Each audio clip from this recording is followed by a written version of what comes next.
I'm really proud to be New Jersey's junior senator.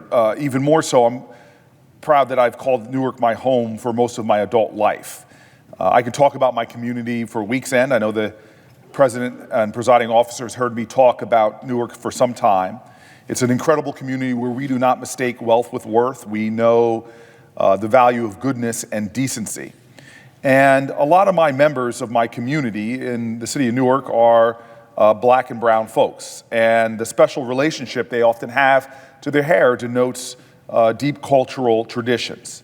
You go to my city right now and you'll find hairstyles from different types: locks, cornrows, twists, braids, Bantu knots, and of course what I once had, Mr. President, afros.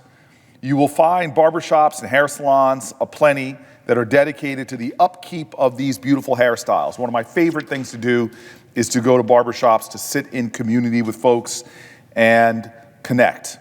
I can write almost a dissertation probably, sir, right now about the role of barbershops in black and brown communities. They are incredible community cultural convenings. But I also want to say it's not always a source of joy. At times, the conversations turn to a deep source of hurt and pain. There's a decades-long problematic practice of discrimination against natural hair in this country. It was brought to the forefront in 2018 when a New Jersey student named Andrew Johnson was forced to cut his dreadlocks in the middle of a wrestling match. The entire ordeal was caught on camera, and as the scissors are brought out to cut Andrew's hair, you can see the deep hurt and pain on the face of this young man. It's the pain felt by many, traumatic at times, hurtful experiences that make you question your very belonging in a community. The beauty of your hair, its natural style, your immutable characteristics, your cultural beliefs, your connection to your heritage. No person in America should have to deal with this pain. And that's why I stand here today, urging this body to pass legislation that is dear to my community's heart, dear to communities all across the country. It's named the Creating a Respectful and Open World for Natural Hair Act, otherwise known as the Crown Act. This bill is ultimately a matter of justice. Hair discrimination is real, it's continuing, and a pernicious problem for black and brown people in our country. It can lead to lost employment opportunities. It can lead to violations of students' civil rights. In short, it forces people to change parts of their very being so as to avoid harassment or punishment. A recent study from Michigan State University found that black women are 50% more likely to be sent home from the workplace because of their hair. And 80% of black women feel the need to change their hair from its natural state to fit in at the office. Another study from Duke University found that black women with natural hairstyles are less likely to land job interviews than white women or black women with straightened hair. Many students, other than Andrew, have had their civil rights violated. There have been cases in schools which have changed their dress code mid-year to place restrictions on hairstyles, targeting black students with locks and expelling them from school when they refuse to cut their hair. And although existing law prohibits some forms of hair discrimination as a type of racial or national origin discrimination, federal courts at times have narrowly construed this protection in a way that has allowed schools, workplaces, and other federal institutions to discriminate against people of African descent who wear certain types of natural or even protective hairstyles. And that's where the Crown Act comes in. This common sense, pragmatic piece of legislation is necessary.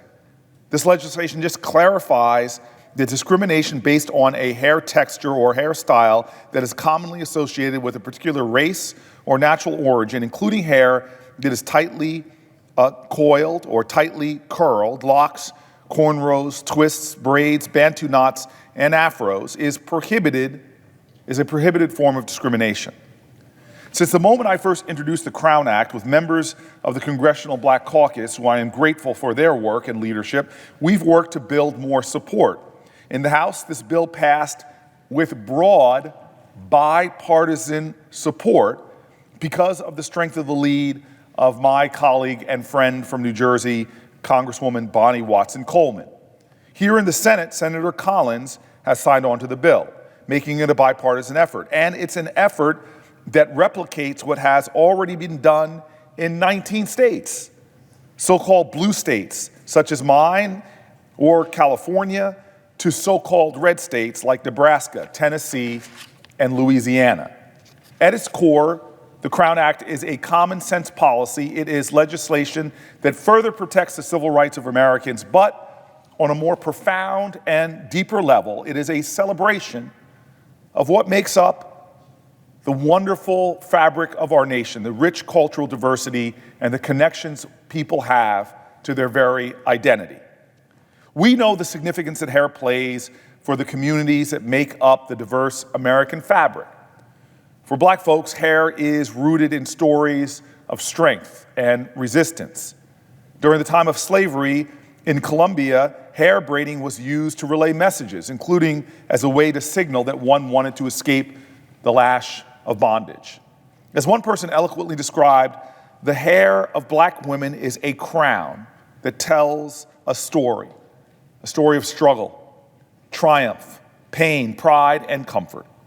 The Crown Act is a chance for us to make sure that story and the stories of so many other cultures are told. A chance to make sure that those stories aren't punished, but become more of an integral part of the larger American story. It's a chance to make sure that those stories aren't stigmatized to the point that some have to make the difficult decision to change their natural hair just to have a chance to land a job, to succeed at school, or to escape discrimination overall. This is a chance for us to make for a more perfect union, to bend the arc of the nation just a little bit more towards justice, to end another chapter, another area of deplorable discrimination, which is why today I asked for unanimous consent to pass the Crown Act. And so I guess as in legislative session, I now ask for unanimous consent that the Judiciary Committee be discharged from further consideration of H.R. 2116 and the Senate proceed to its immediate consideration. Further, that the bill be considered read a third time and passed, and the motion to reconsider be considered made and laid upon the table.